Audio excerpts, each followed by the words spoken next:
I'm 70 plus and I still asked him for divine guidance. I asked him to work with me. Work with this tongue, work with this heart, just work with me. Have me to be who you want me to be. And let that shine. Let that shine so people know that I believe in God the Father. You know, I believe in him. I trust him. I told you what I put on my bathroom window to trust him. And I believe that.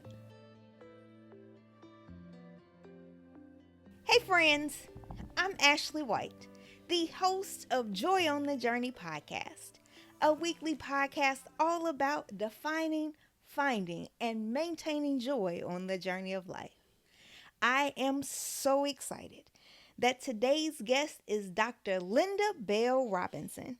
She worked as a police officer for 36 years and retired as a lieutenant investigator with the Harris County District Attorney's Office Asset Forfeiture Division. In this capacity, she managed a task force team and operations that handled money and property deemed contraband through seizures in various cases. Dr. Robinson is also the author of After the Casket Closes, which shares a story based on true event. It offers practical advice, strategies, and insights into navigating the immediate challenges that arise after a loved one passes, in addition to the importance of having a pre-conversation with your family. Y'all, she is also my dear line sister and Sora of Delta Sigma Theta Sorority Incorporated, and I am so excited that Thank you you, are here Ashley. today. Thank you, Ashley. Oh, I'm excited to be here. How are you? I'm doing well. Thank you so Thank much you for for asking. inviting me to come. Oh, I can't wait, y'all. I can't wait to have this really, to be able to dive into the wisdom of this young lady. Okay. Yeah. So, Dr. Linda, we start every podcast by asking guests to give their definition of joy. You know, Ashley, I kind of thought about that from watching previous episodes of the podcast. And like most people, my joy is in my family, but my personal, my intimate joy is waking up every morning knowing that God has given me an opportunity for some new chances, some new development to get it right. He gives me another day to get it right. And I just love that. You know, when I wake up, I thank him. I don't hit the floor before I thank him for the new day and the new moment. So, really, that's my intimate joy. But, like most people, the outward joy is family and doing things and sharing and being a part of something. And my thing is, I don't know how to say no to stuff. That joy that I fall back on at night is knowing that when he wakes me in the morning, I have another opportunity of blessings. I have another opportunity to get it right. That's I think that's what I linger on to, is knowing that in the morning, I might have messed up today, but in the morning I get to start it over. So, do you recall when you came to this understanding that I get to, God willing, I get to start fresh in the morning? I think it all started about that particular part of joy when I started writing the book. I went off to a niece's house in Florida, and as my great niece says, I took a sabbatical. Okay. I put the telephone down for the most part. I put the computer down where people couldn't interfere with me. And it just snapped. You know, God has given me so many good things. And do I thank him for those things? When he's in that back room just going 100 miles an hour and making things work, do I wake up in the morning and say thank you? I've always been a thankful person, but this journey, this book writing journey, made me more aware of it. To just know that he woke me up this morning. He didn't have to do that. You know, my husband died unexpectedly. That was an eye-opening experience. It really was an eye-opening experience. So, and I want to thank you so much for leading us into the conversation about this very, very personal book, After the Casket Closes, which is about the immediate challenges after that arise after a loved one passes. As you mentioned, the book was written as you were beginning and walking through that grief journey following the loss of your husband. Can you tell us a little bit about him and your love story? Well, the number one thing, we were friends. There was nothing we couldn't talk about because our relationship started on a friendship more so than a love ship. We were friends, and it just developed into a love ship, for lack of a way to describe it. He was a kind person. He could talk to a doorknob, and anybody who met him, they immediately fell in love with him because he had such a warmth about him. He made you feel welcome. And there was not one subject that I can think of that he couldn't talk on. He could talk on anything, and he just loved life. He was full of life. And the shock of his death just kind of set off a ripple, like my youngest brother told me a couple of weeks ago. He said, I just can't believe Kelly gone. He was one of those persons. He was a hands-on. He liked to fix things. He liked to make things. And he was involved. If you called him, he would drive out here to fix something for you. Ashley called. I'm going to Ashley's house to fix her door. Her door is broken. I'm going over there to fix it. He was that kind of person. And thank you so much for sharing what was so special about him. Yeah, he was pretty cool dude. He was a pretty cool dude. Pretty cool dude. Thank you for that. And I want to also ask, you have mentioned your faith. You've mentioned how, you've been always been a thankful person, but this season has caused you to really drill in on the things that you're grateful for. How has your faith been stretched in this season? Oh, let me tell you, when all of this happened, I just kind of went into a whirlwind. It was like life stood still. People were all around me, which you know that.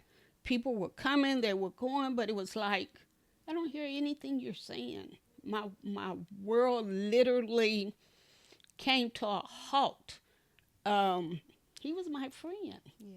Yeah. I could come home and talk to him about the blacktop on the road is crooked. There was that kind of relationship, but what I had to do for me, I took a piece of 8.5 by 11 typing paper, and I took a mark and I wrote, who do you trust? Ooh. Put your trust in God. He will see you through. And I've taped that to my bathroom window. Ooh. And I just recently, in the last few weeks, took that down because I needed to see it. Maybe I'm a visual person, but I needed to see it, and I needed that reminder every day. Every time I went in that bathroom, I stood at that piece of paper and I said, thank you, Lord. Thank you for walking this walk with me. And I always asked him, walk in front of me, walk behind me, walk it to each side. As far as the east is to the west, walk with me. And it felt good. But I had to put that paper up there so I could see it. Thank you so much for sharing. Thank you. You're welcome. You can make me cry. Stop, because I will boo. And I think about, the immediate passing of my grandmother. I tell people it felt like a personal earthquake. Yes. Where nobody understood, nobody felt the tremors that my world had permanently shifted. Yep. And while everybody else, I knew they loved her, I knew they cared about her, I knew they loved me. But you don't feel it. Yeah. You just couldn't. And it was You don't understand the hurt, the shattering. Mm-hmm. My heart was shattered. No. I'll start crying. No. And it's okay. It's tissue right there if you need to take a break. When they called, it's like slow motion. Mm-hmm. I couldn't get there fast enough. But when I got there, I wanted to scream his name and say, I'm here. It just wouldn't come out. I just stood there frozen. But it was so many people there. My husband died on the loading dock at the hobby center. He worked at the hobby center. He was bringing in the show Ain't Misbehaving. The cast was standing out there, the crew, the EMTs. And for me, you have a pre-plan. This is what I'm gonna do when I get there. When I get there, I'm gonna shake him and say, "Wake up!" Because they had already told me he was on a gurney. But when I got there and all the EMTs were surrounding him, and I ran up to the ambulance and I could see him. They had the ventilator in his mouth and the machine was pumping him. It's like I froze. I just froze there. I didn't know what to say. I started praying in my mind. You know how you, come on, God, where are you?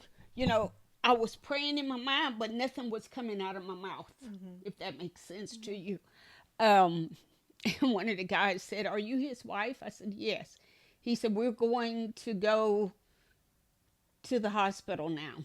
It was like, everything was in slow motion. I couldn't get there. I move fast. Yes. I move real fast. I do stuff fast. But it was like nothing was happening the way I had visualized it in my mind. I wasn't saying any of the things that I had said in my mind. I drove. I called my youngest brother and told him what had happened. And he said, "Wait, I'll come get you," but I was already gone. But it just, until you experience it, you cannot say what somebody's not feeling. Yeah. And people who have not experienced it, they can't understand, why can't you just let it go? It's not a moving on situation, experience. And anybody who has lost a sibling, a parent, and you see it on Facebook, people are posting and they say, "I miss my mom, I miss my brother." That's true. I lay at night and I talk to him because that's what we did. Yeah. My heart was shattered, still shattered. Some people, I don't talk to them anymore about it because they don't understand. And I catch myself bringing him up in conversation because he was a cool dude. Yeah. I bring him up in conversation. So, Kelly would have did it. He would have painted it red versus that color there.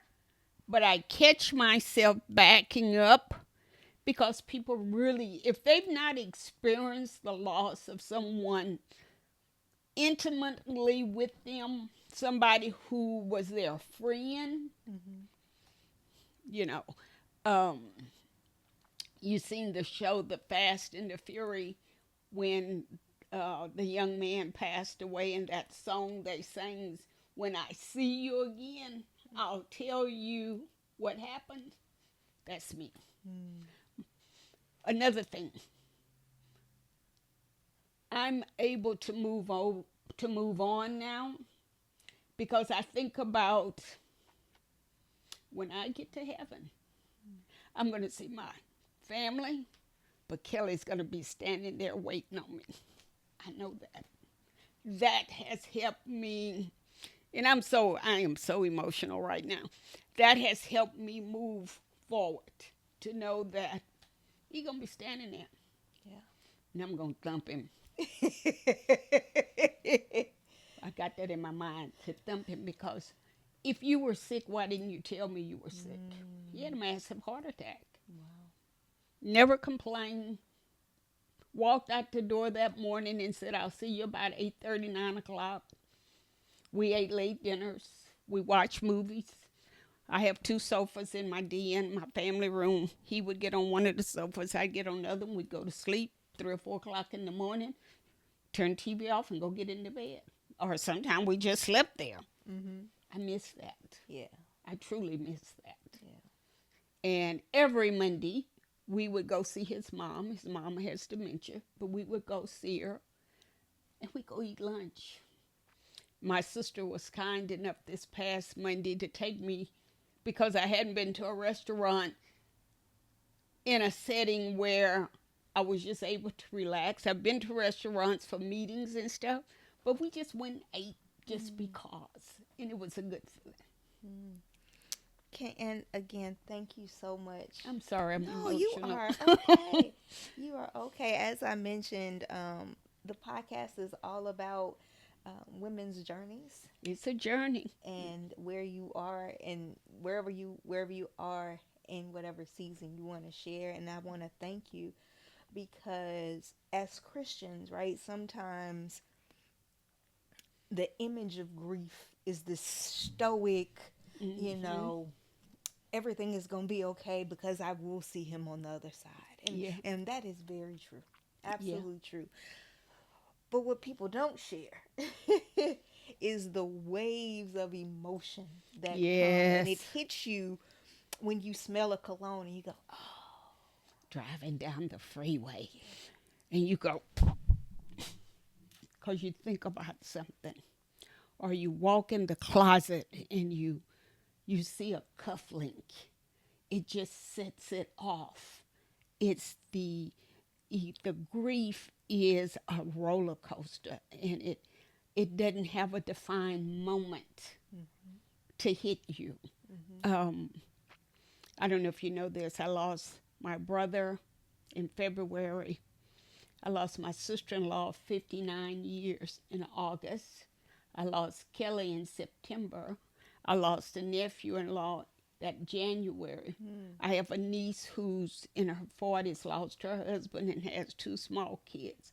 So it's been a family Yeah. journey. And in the book, I talk about the need for that conversation Mm-hmm. because you always feel like I have More time. enough time. Mm-hmm. The good thing with Kelly and I, we talked about it. We took action. We had wheels. We had a plan.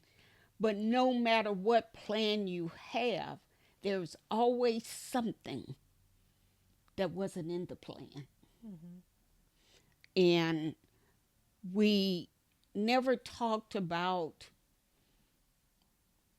what to do with the fishing rod, what to do with the kayak, what to do with the CNC machine, what to do with his clothes, Yeah. you know? Mm-hmm. And that's what I talk about in the book. The decisions that need to be made, the closing decisions that need to Mm-hmm. be made after. Yeah. We pretty good at planning funerals. Mm-hmm. We pretty good at knowing that somebody has to pay for a funeral. And by the way, I talk about that too in the book. Um, the costs. Ooh. You know, if you don't have insurance or if you've not made some pre-planning decision, those things come up, and they are things that we all need to know about and not be like somebody just, oh, I can't believe it costs that much. Mm-hmm. It does. Oh yeah. I It think one of the things I'm most grateful for both of my grandparents. We shared earlier how the podcast came about as almost an assignment for God for me to care for mm-hmm. something as my grandmother had transitioned.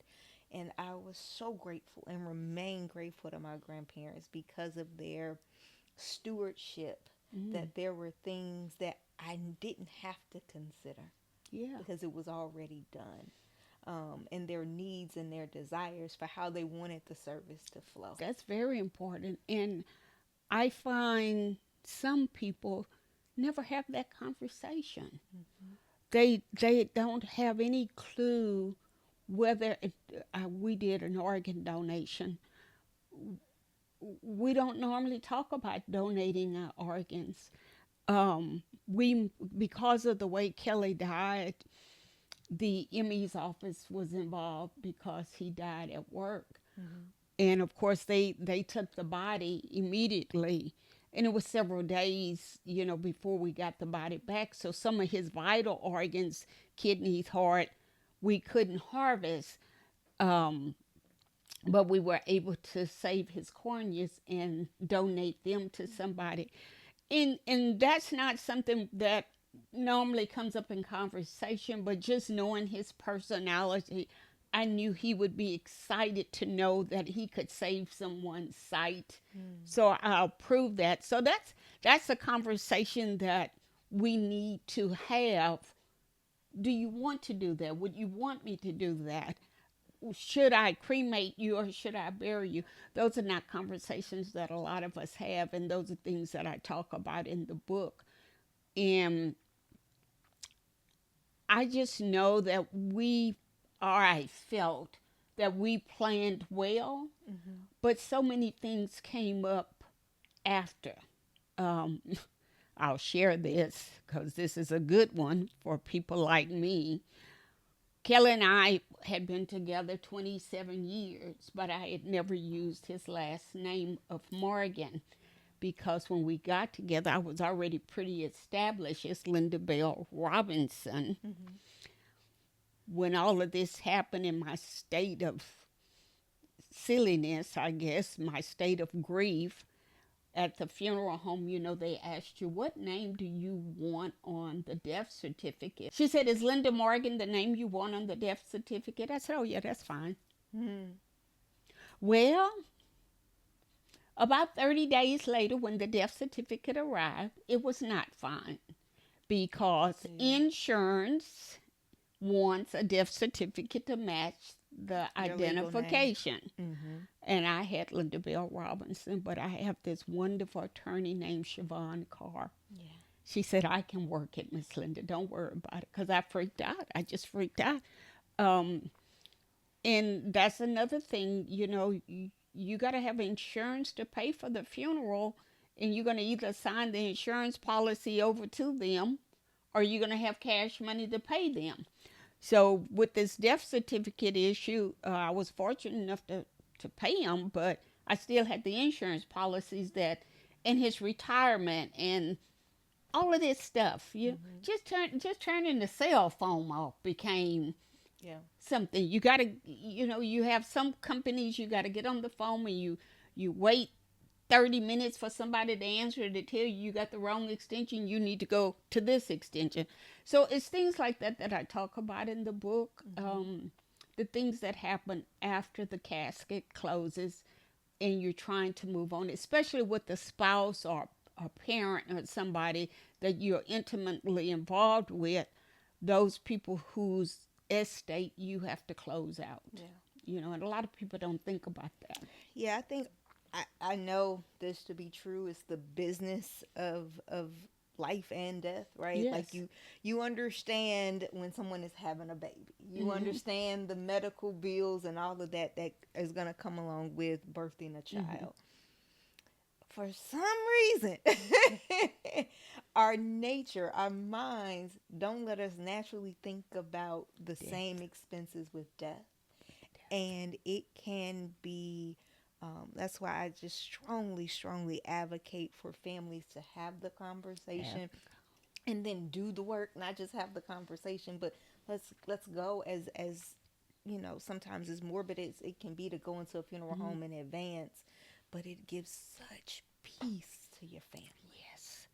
My niece with TKO, when my dad died in 2011, in that following year, she started what she called a life essential conversation within the family. And she would get us all together in her family room and we'd eat and cook, but she would have people to come over, insurance, financial planners, the mortuary people. And we would have, now everybody, even to this day, Ashley has not taken full care of their duty, but the information has been presented to them. Right. They've been told, Kelly and I jumped right on taking care of our business. But again, even though we had a plan, Mm-hmm. even though we had things in order in our mind, there were so many things that come up after he passed that I was going, oh my God, really? Um, Things at the house, that needed to be done, and just it's the little things that eat at you. It's not Mm-hmm. the big things. It's Right. them little bitty things. How do I close out his MasterCard? Who do I call to close out? Hold on the line while somebody switch you from Yep. one to the another. So there's their inbuilt patience of closing out somebody's life. Mm-hmm. Yeah. You know. I want to say, as we're talking about the little things, one of the things that would trigger me is Walgreens. They called so often with God bless them, the automated system about my grandmother's refills.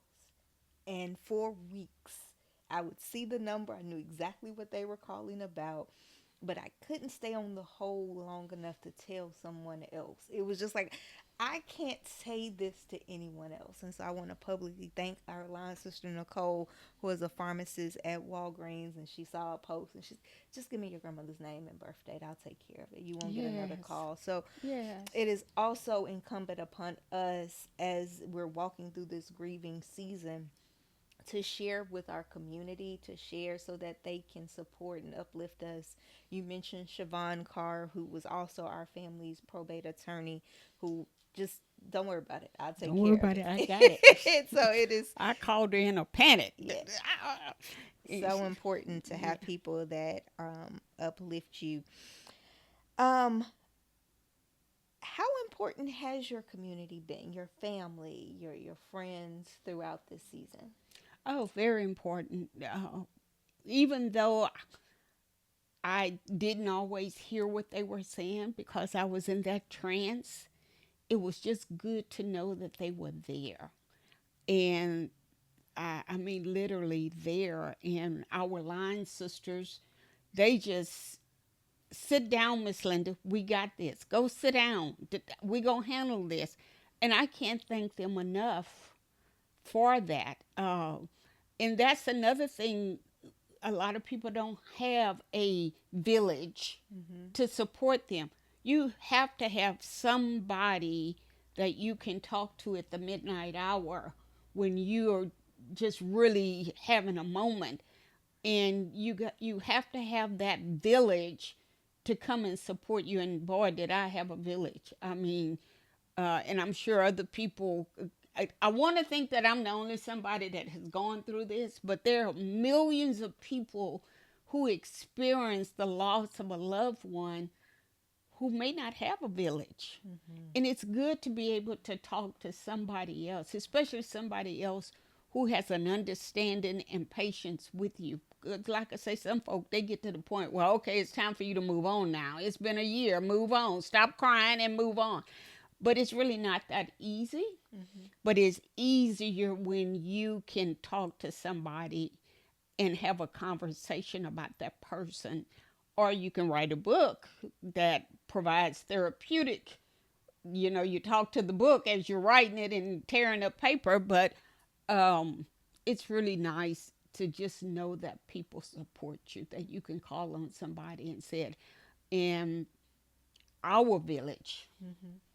they're pretty tough. Yeah. They're pretty tough women. Yeah, yeah, those forces are amazing. Yeah, them forces are amazing. They come in with the force, Absolutely. and their voice is very strong, and it can be stronger because once you tell them, "No, I got it," they go, "Sit down.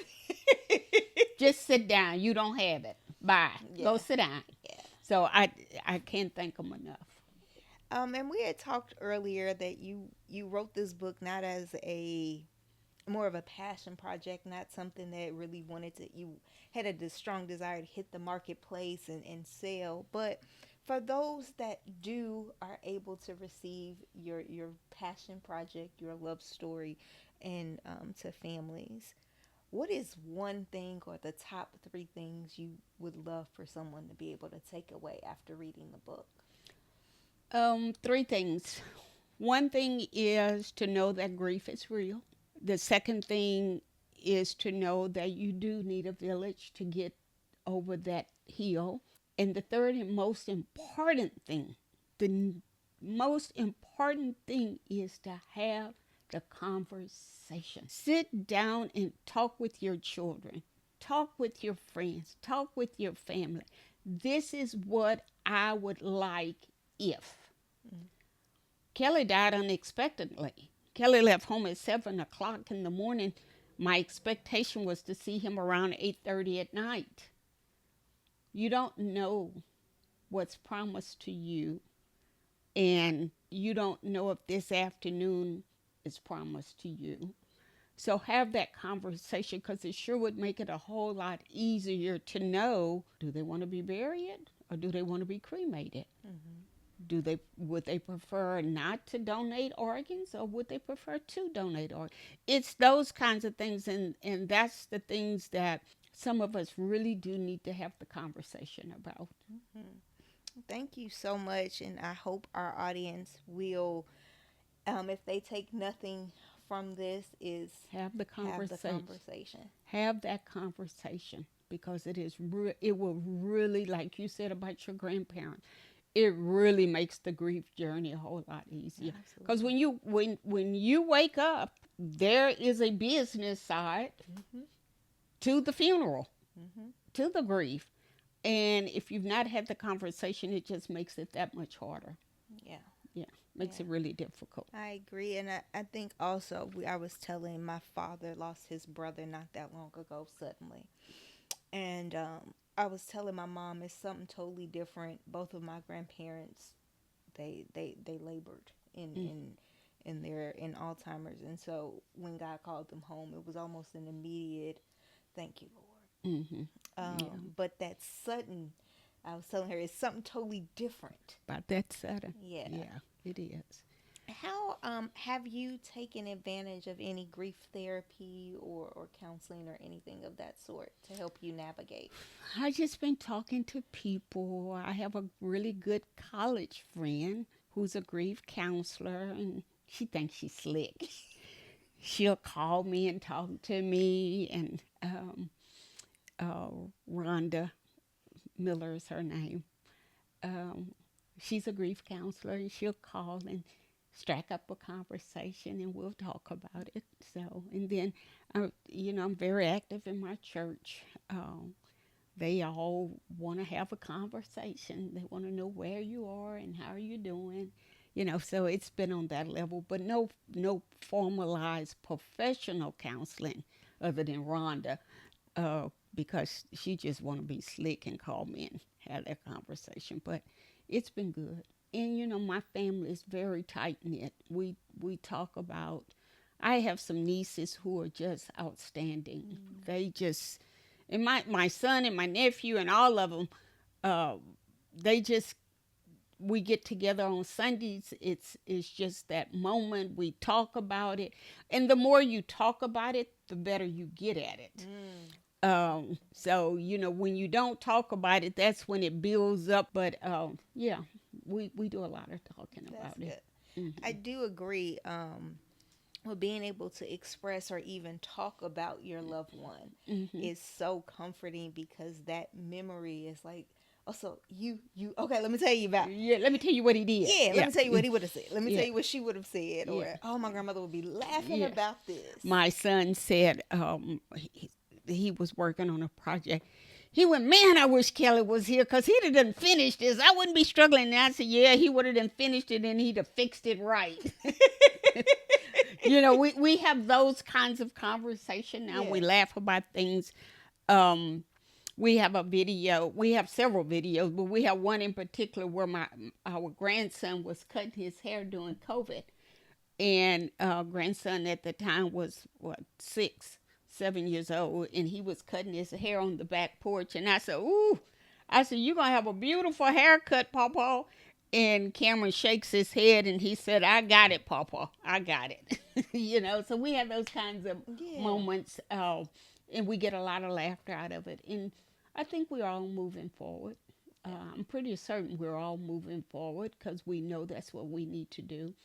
And like I share with you, my mom is 97. She has a whole book of wisdom to tell you to just keep moving. Mm-hmm. Just keep talking about it and keep moving. One day you'll wake up and the pain won't be so hard. Yeah. You know, I used to cry all the time. If you started talking about it, I start boohooing. I'm getting a little bit better. Mm-hmm. I got through this pretty much without, Yeah. crying. So Yeah. it's good. It's all Thank you good. so much.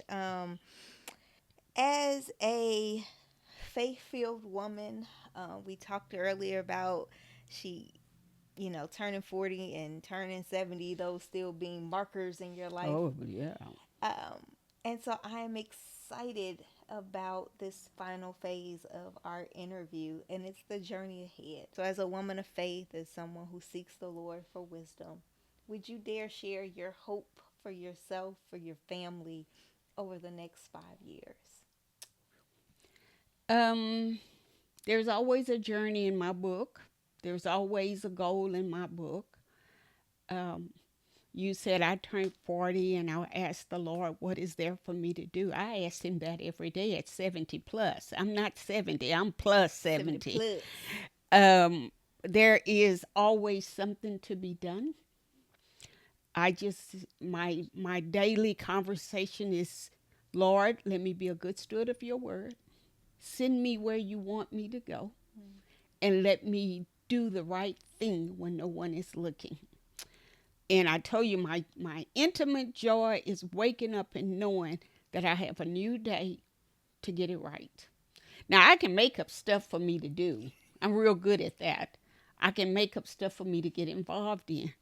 But I asked him, walk with me to the left, to the right, to the rear.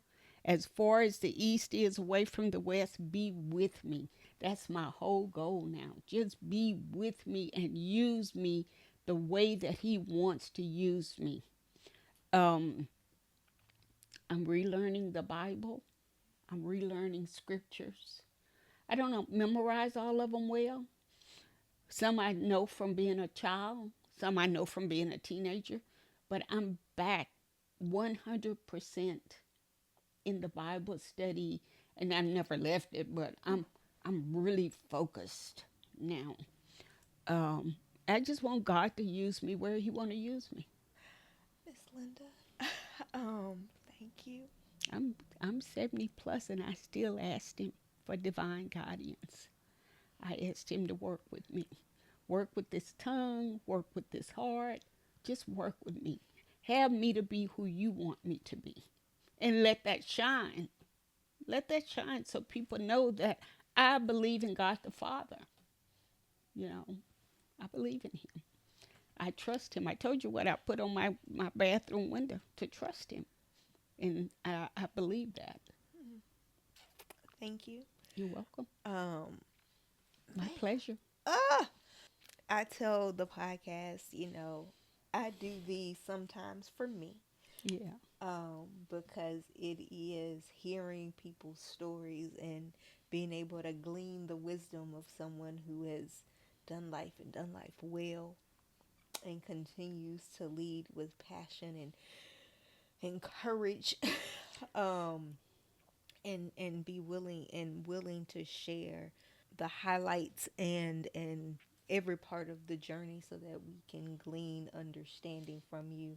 Thank you for I'm living always life sharing on your my heart. own terms. Mm. I've learned not to let other people dictate where I should be and what I should be doing. I pray about everything. Well, I tell you, when I get up in the morning, I say, okay, God, new day, new beginnings. Where are we going? Where are we going? Huh. Whew. So, Miss Linda, where can people get in contact with you and find out more information?